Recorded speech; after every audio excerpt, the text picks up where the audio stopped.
As the next crew will arrive at the end of March, do you feel a bit lonely up there in space? You know, it was sad.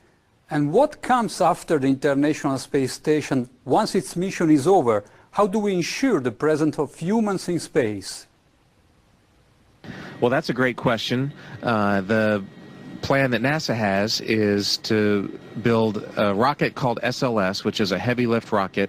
It's something that is much bigger than what we have today, and it will be able to launch the Orion capsule with humans on board, as well as landers or other components to destinations beyond Earth orbit. Right now, we only can fly in Earth orbit.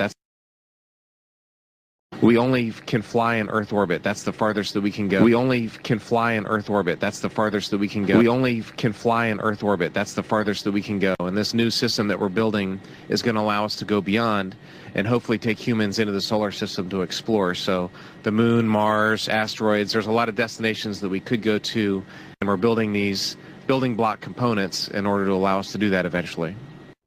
My name is Kelly Smith, and I work on navigation and guidance for Orion. Orion is NASA's next-generation spacecraft. Built with versatility in mind, it can take astronauts deeper into space than we've ever gone before, to an asteroid or even onto Mars.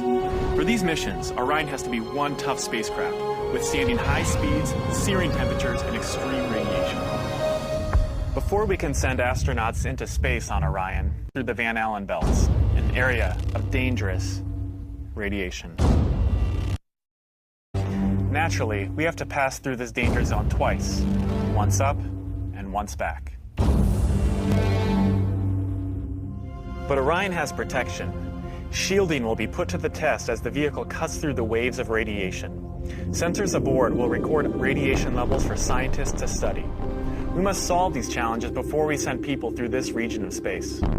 We must solve these challenges before we send people through this region of space. We must solve these challenges before we send people through this region of space.